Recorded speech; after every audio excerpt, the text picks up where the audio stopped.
प्रेम लक्षणा भक्ति का अनुभव करने के लिए दिव्य सूत्रों की रचना की। ये ऐसे सूत्र हैं, एक एक बात सुलझती चली जाएगी यदि आप इन सूत्रों को ध्यान पूर्वक सुने और अपने आचरण में उतारें। पूज्य भाई जी श्री हनुमान प्रसाद पोद्दार जी बहुत सरल भाषा में इन सूत्रों की व्याख्या की है। आज का सूत्र है 32वां। न तेन राज परितोषः क्षुधा शांतिर्वा। देवर्षि नारद जी कहते हैं कि उपासक केवल बातें बनाने से बात नहीं बनेगी।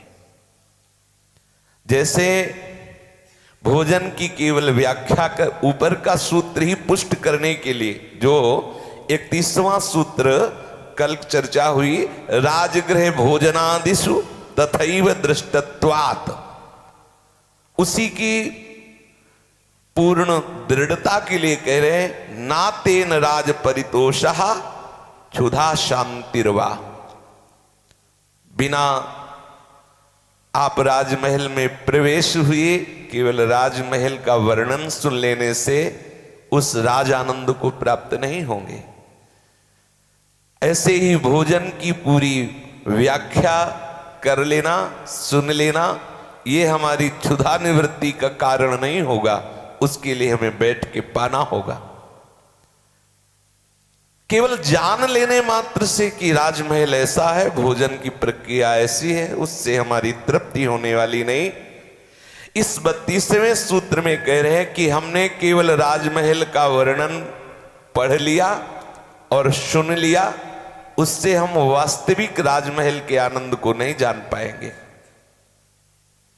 राजा बड़ा धर्मात्मा है, बड़ा शक्तिशाली है, बड़ा प्रजा हितैषी है, बहुत रूपवान गुण संपन्न है। ये सब बातें हमने पढ़ के जान लिया, सुन के जान लिया, लेकिन कभी राजा से मिले नहीं तो क्या हम अनुभव कर पाएंगे? हमें केवल पढ़ लेने से, सुन लेने से प्रसन्नता प्राप्त नहीं होगी। हमें राजा से मिलना होगा, हमें उस राजमहल में प्रवेश पाना होगा। केवल भोजन की व्याख्या पढ़ लेने, सुन लेने से हमारी भूख मिटने वाली नहीं। सुना कि हलवा बहुत मीठा होता है, पौष्टिक होता है, बहुत स्वादिष्ट होता है, उसमें सुंदर घी मिलावे, चीनी मिलावे, आटे को ऐसा गरम करे, कल्हारे, फिर जल उबाल करके फिर उसको ऐसा करे, बहुत स्वादिष्ट हलवा बन जाता है। पाने से बहुत पुष्टता होती। क्या आपकी भूख मिट गई? क्या आप पुष्टता का अनुभव कर लिए? देवर्षि नारद जी कहते हैं भूख तभी मिटेगी जब हलवा पाओगे। केवल उसकी प्रक्रिया पढ़ ली, केवल प्रक्रिया सुना दी, उससे आपकी भूख मिटने वाली नहीं। यद्यपि सच्चिदानंद प्रभु सर्वत्र विराजमान है, पर बिना भजन के आप अनुभव नहीं कर सकते। प्रिया प्रीतम के निज महल के समीप है, लेकिन हमारा प्रवेश बिना भजन के नहीं हो सकता। भजन करना ही होगा। बोले ऐसा कोई उपाय नहीं है जिसमें भजन भी न करना पड़े? है क्या उपाय है?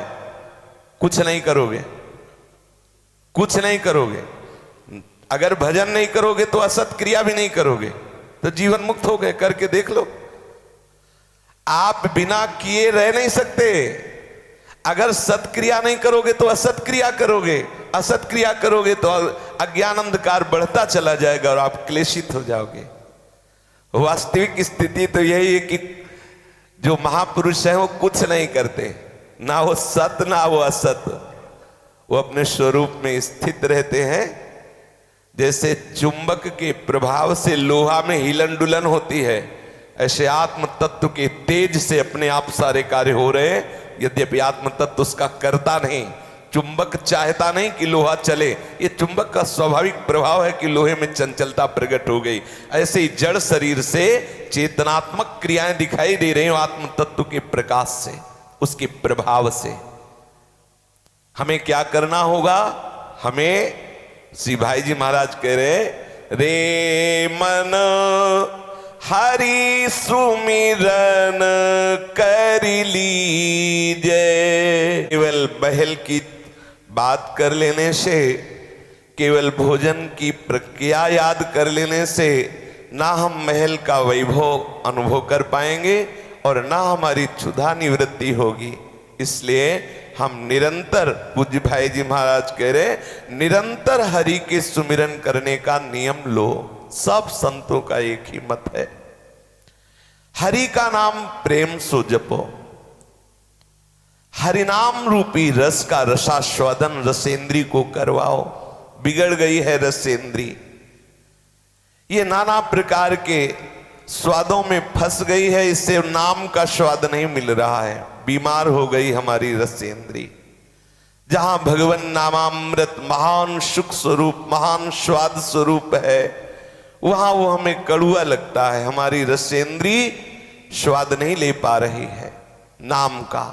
यदि हम निरंतर नाम मन को मार करके रटते रहे तो एक दिन ऐसा स्वाद मिलेगा नाम का कि आप छोड़ना भी चाहे तो नहीं छोड़ सकते। रोम रोम जब रग रग बोले तब कछ स्वाद नाम को आवे। एक एक रोम रोम से प्रभु का नाम स्फुरित होने लगेगा, तब आप समझेंगे कि नाम का क्या प्रभाव है। इसलिए अभी हमें अनुभव में नहीं आ रहा है। आप निरंतर बिना किसी अनुभव के, बिना किसी स्वाद के, बिना किसी भाव के नाम जप कीजिए।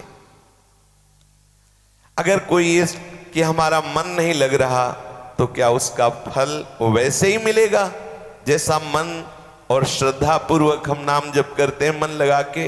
अगर हमारा मन नहीं लग रहा, हमारा भाव नहीं बन रहा और हम नाम जप करें तो फल वैसे ही मिलेगा। हाँ, बिल्कुल फल वैसे मिलेगा, फल में कोई अंतर नहीं।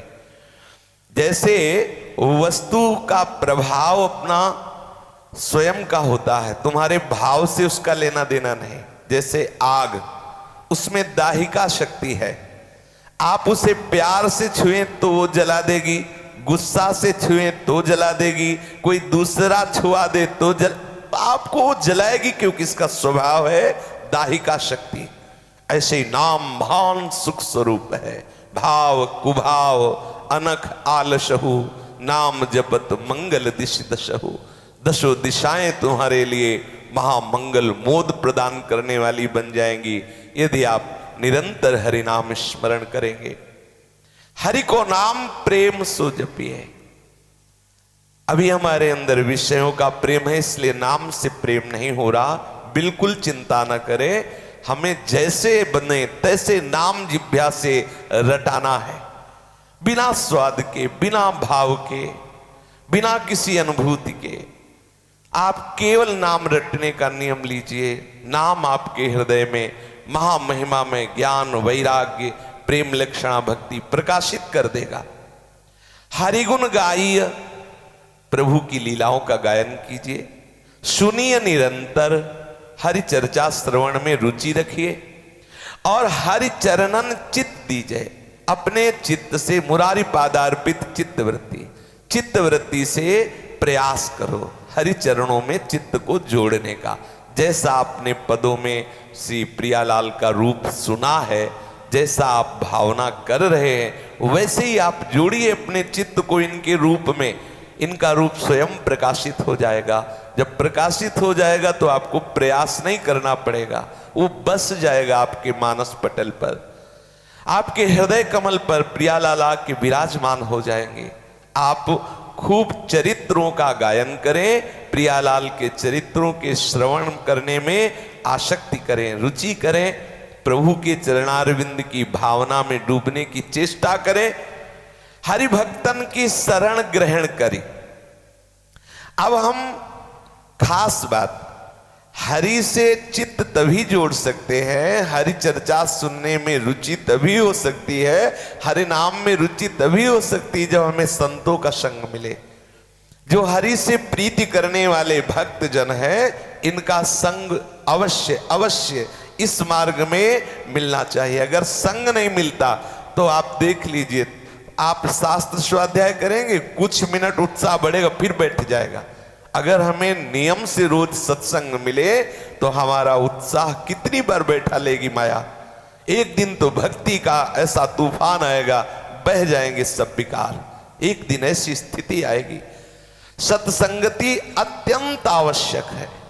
वो बड़े भाग्यशाली हैं जिनके हृदय में ये बात बैठ गई है कि जैसे जीने के लिए भोजन आवश्यक है, ऐसे परमानंद की प्राप्ति के लिए सत्संग आवश्यक है। जैसे हमें एक दिन भोजन न मिले तो कैसा लगता है, ऐसे एक दिन सत्संग न मिले तो विकलता आ जानी चाहिए। श्री भाई जी महाराज सत्संग के विषय में कहते हैं, जैसे हिमालय के समीप पहुंचते ही शीतलता का बिना प्रयास के अनुभव होने लगता है, ऐसे ही संतों का समागम दैहिक दैविक भौतिक तीनों तापों का नाश करने वाला है। भगवत कृपा पात्र जन ही संतों के संग का लाभ लेते हैं। संत विशुद्ध मिले पर जे ही चितवा राम कृपा कर। भगवान जिस पर कृपा दृष्टि करते हैं, विशुद्ध संतों का समागम प्रदान कर देते हैं। जहां जाने मात्र से वहां का प्रभाव हमारे तीनों तापों का शमन करने वाला है। बड़े भाग्यशाली है जो संत दर्शन की भावना, संत संग की भावना, संत वचन श्रवण की भावना, संत चरणों में श्रद्धा की भावना से युक्त है। एक बार महाराज युधिष्ठिर के समीप कोई संत भगवान पधारे तो उन्होंने युधिष्ठिर जी के भाव को कि ये साक्षात धर्मराज का अवतार है, ये जानने के लिए एक शर्त रख दी। युधिष्ठिर जी ने कहा, महाराज आतिथ्य स्वीकार करें और भोग आरोगे। तो उन्होंने कहा, हम तो उसी के हाथ से प्रसाद पाते हैं जो करोड़ यज्ञ करता है। आपने की करोड़ यज्ञ? अब वो तो सावधान धर्मराज का स्वरूप है, वो एक मिथ्या बोल नहीं सकते। चुप हो गए, उदास हो गए। द्रौपदी जी ने कहा, भगवान उदास क्यों होते हैं? हम संत को भोग पवा के आ रहे हैं। सुंदर भोजन की थाल ली और स्मरण करते हुए प्रभु के चरणारविंद का भाव में भर कर उन संत के समीप गए। कहा, महाराज भोजन पा लीजिए।